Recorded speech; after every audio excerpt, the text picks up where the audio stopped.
ಮೊದಲನೇದಾಗಿ ನಿರ್ಮಾಪಕರ ಕಾನ್ಫಿಡೆನ್ಸ್ ನನಗೆ ಬಹಳ ಇಷ್ಟ ಆಯಿತು. ಯಾಕೆಂದರೆ ಈ ಥರದ ಒಂದು ಕಂಟೆಂಟ್ನ ಒಪ್ಕೊಳ್ಳೋದೇ ಕಷ್ಟ. ಇದನ್ನು ಅವ್ರು ಹೇಗೆ ಹೇಳಿ ಇವ್ರಿಗೆ ಒಪ್ಸಿದ್ರು ಅನ್ನೋದು ನನಗೆ ಒಂದು ಪ್ರಶ್ನೆ ಕಾಡ್ತಾ ಇದೆ. ಅಂದರೆ ಇಂಥ ಒಂದು ಕಂಟೆಂಟ್ನ ಅವರು ಒಪ್ಕೊಂಡಿದ್ದಾರೆ ಅಂದ್ರೇ ಅವರಲ್ಲಿ ಸಿನಿಮಾಸಕ್ತಿ ಮತ್ತು ಸಿನಿಮಾ ಅಭಿರುಚಿ ಯಾವ ರೀತಿ ಇದೆ ಅಂತ ನಾವು ಊಹಿಸಬಹುದು. ಆ್ಯಂಡ್ ಕಾರ್ತಿಕ್ ಅವರು ನಾನು ನಿರ್ದೇಶನ ಮಾಡಿದಂಥ ರಾಧಾ ಕಲ್ಯಾಣ ಧಾರಾವಾಹಿಗೆ ಸಂಭಾಷಣೆ ಬರೀತಾ ಇದ್ದರು. ಅವರ ಬರವಣಿಗೆಯಲ್ಲಿದ್ದ ಗತ್ತು ಗಮ್ಮತ್ತು ಗೊತ್ತಿತ್ತು. ಆದರೆ ಒಬ್ಬ ವಿಷುವಲ್ ಕ್ರಿಯೇಟರ್ ಆಗಿ ಈ ರೀತಿ ಒಂದು ವಿಷುವಲ್ಸ್ನ ಅವ್ರು ನಮಗೆ ತೋರಿಸ್ತಾರೆ ಅಂತ ನಾನು ಖಂಡಿತವಾಗ್ಲೂ ಊಹೆ ಮಾಡಿರಲಿಲ್ಲ. ಹೊಸ ಸಿನಿಮಾ ಮಾಡ್ತಾ ಇದ್ದೀನಿ ಅಂತ ಅವರು ನಾವು ಹೆಜ್ಜಾರು ಒಟ್ಟಿಗೆ ಆ್ಯಕ್ಟ್ ಮಾಡಿದ್ವಿ. ಅವಾಗ ಹೇಳಿದಾಗ ಎಲ್ಲರ ಥರನೇ ನಾನು ಯಾರು ಹೀರೋ ಅಂತ ಕೇಳಿದೆ. ಅವರು ಹೀರೋ ಇಲ್ಲ ಸರ್ ಅಂದರು. ಹೀರೋ ಇಲ್ವಾ ಅಂದರೆ ಕಥೆನೇ ಹೀರೋ ಅಂದರು.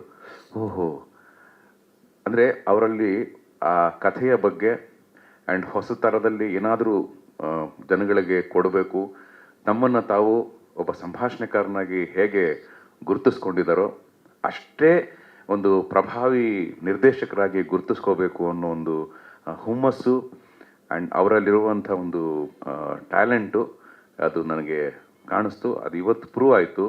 ಯಾಕೆಂದರೆ ನಿಜವಾಗ್ಲೂ ನಾವು ಈ ಕಂಪೇರ್ ಮಾಡಬಾರ್ದು. ಅಪಕ್ಯಾಲಿಪ್ಟೋ ಅಂತೆಲ್ಲ ಸಿನಿಮಾಗಳು ನೋಡಿದಾಗ ನಮ್ಮಲ್ಲಿ ಈ ಥರ ಬರಲ್ವಾ ಅನ್ನೋ ಒಂದು ಪ್ರಶ್ನೆಗಳು ಕಾಡ್ತಾ ಇರುತ್ತೆ. ಇವತ್ತು ಈ ಒಂದು ಟೀಸರ್ ನೋಡಿದ್ಮೇಲೆ ಖಂಡಿತವಾಗ್ಲೂ ಆ ಒಂದು ಸ್ಟೇಜ್ನ ರೀಚ್ ಮಾಡುವ ಕೆಪಾಸಿಟಿ ಇದೆ ಈ ಸಿನಿಮಾಗೆ ಅಂತ ನನಗೆ ಅನ್ನಿಸ್ತಾ ಇದೆ.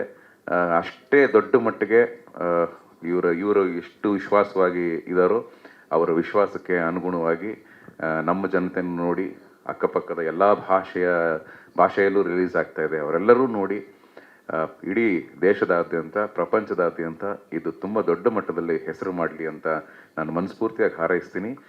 ಇದರಲ್ಲಿ ಕೆಲಸ ಮಾಡಿರುವಂತಹ ನಾಯಕರಿಗೆ, ಎಲ್ಲ ಕಲಾವಿದರು, ತಂತ್ರಜ್ಞರಿಗೆ, ಇದರ ಹಿಂದೆ ಇದು 2-3 ಶಾಟ್ ಆಗಿರಬಹುದು, ಆದರೆ ಅದರ ಹಿಂದಿನ ಶ್ರಮ ಪ್ರತಿಯೊಂದು ಶಾಟಲ್ಲೂ ಒಂದು ಸಣ್ಣ ಲೆಗ್ ನೀರಲ್ಲಿ ಇಡುವಂಥ ಶಾಟಲ್ಲೂ ಅವ್ರಿಗೆ ಅದನ್ನ ಎಷ್ಟು ಅದು ಇಂಪ್ಯಾಕ್ಟ್ ಕ್ರಿಯೇಟ್ ಆಗಬೇಕು ಅನ್ನೋ ರೀತಿಯಲ್ಲಿ ಅವ್ರು ಮಾಡಿದ್ದಾರೆ. ಅಂದರೆ ಅದರ ಹಿಂದೆ ಎಷ್ಟು ಶ್ರಮ ಇದೆ ಅಂತ ಗೊತ್ತಾಗುತ್ತೆ. ಬರೀ ಒಂದು ಟೀಸರಲ್ಲೇ ಇಷ್ಟು ರೈನ್ ಎಫೆಕ್ಟ್ ಆಗಲಿ, ಇನ್ನೊಂದು ಮತ್ತೊಂದು, ಆ ಲೊಕೇಶನ್ನು ಅದನ್ನು ತೋರಿಸಿ ಆ ಲೊಕೇಶನ್ ಹುಡುಕಿರುವ ರೀತಿ ಎಲ್ಲದರ ಹಿಂದೆಯೂ ಶ್ರಮ ಎದ್ದು ಕಾಣ್ತಾ ಇದೆ. ಆ ಶ್ರಮಕ್ಕೆ ತಕ್ಕ ಪ್ರತಿಫಲ ಸಿಗಲಿ ಅಂತ ನಾನು ಮನಸ್ಫೂರ್ತಿಯಾಗಿ ಹಾರೈಸ್ತೀನಿ.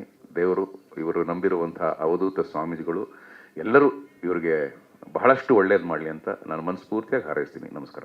ಸ್ವಾದಿಷ್ಟತೆಯ ಸ್ವಾದ, ತಾಜಾತನದ ಆಹ್ಲಾದ, ಉತ್ತಮ ಆರೋಗ್ಯ ಮತ್ತು ಹೆಚ್ಚಿನ ರೋಗ ನಿರೋಧಕ ಶಕ್ತಿಯ ವೃದ್ಧಿಗೆ ಈಗ ನಿಮಗೆ ಸಿಗುತ್ತಿದೆ ಉತ್ತಮ ಗುಣಮಟ್ಟದ ಪೌಷ್ಟಿಕಾಂಶ Shri Vaidik millet health mix. ಇದು ಸಿರಿಧಾನ್ಯಗಳ ಸಂಪತ್ತು.